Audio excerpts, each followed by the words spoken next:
அதாவது திருச்சி மாநகராட்சியை பொறுத்தவரையில் மொத்தமாக தற்போது 65 வார்டுகள் இருக்கிறது. அதனை 100 வார்டுகளாக உயர்த்துவதற்காக மாநகராட்சி திட்டமிட்டிருந்தது. இதன் காரணமாக இந்த மாநகராட்சியோடு கிராமங்களை இணைக்குவதற்கான அரசாணையானது கடந்த சில தினங்களுக்கு முன்பாக வெளியிடப்பட்டது.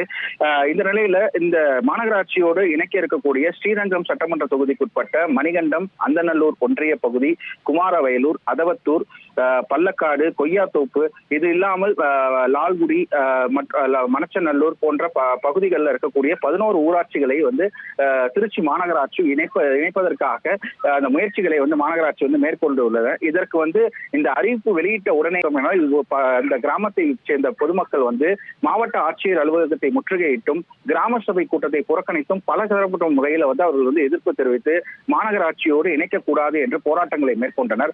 இந்த நிலையில தற்போது திருச்சி சோமரசம்பேட்டை எம்ஜிஆர் சிலை முன்பாக பார்த்தோமேயானால் இந்த சோமரசம்பேட்டை, அதவத்தூர், குமாரவயலூர் போன்ற இந்த கிராமங்களைச் சேர்ந்த பொதுமக்கள் மற்றும் அந்த குடும்பமாக அவர்கள் அனைவருமே ஒன்று சேர்ந்து இந்த பகுதியில சாலை மறியல் போராட்டத்தில் காலை 9 மணி முதல் தொடர்ந்து ஈடுபட்டு வருகின்றனர்.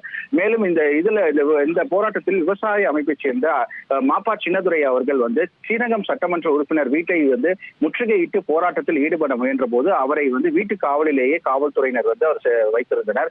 தொடர்ந்து தற்போது போராட்ட களத்திற்கு அந்த மாப்பா சின்னதுரை அவர்கள் வருகை தந்து இந்த எதிர்ப்பை தெரிவித்து வருகின்றனர். மேலும் இந்த பகுதியில போராட்டத்தில் ஈடுபட்டிருக்கக்கூடிய பொதுமக்கள் மாநகராட்சியோடு இணைப்பதன் மூலம் எங்கள் வாழ்வாதாரம் முழுவதுமாக பாதிக்கும், இப்பகுதி முழுவதுமே 90% விவசாயத்தை நம்பியே இருப்பதாகவும் 100 நாள் வேலை திட்டம் போன்ற அனைத்துமே பாதிப்பு ஏற்படும் என இந்த பகுதி மக்கள் போராட்டத்தில் அவர்கள் தெரிவிக்கும் கருத்துக்களாக இருக்கிறது.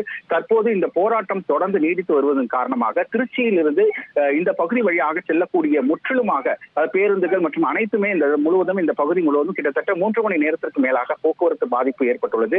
தொடர்ந்து போராட்டத்தில் ஈடுபடும் நபர்களிடம் காவல்துறையினர் பேசி வருகின்றனர். தகவல்களுக்கு நன்றி தினேஷ்.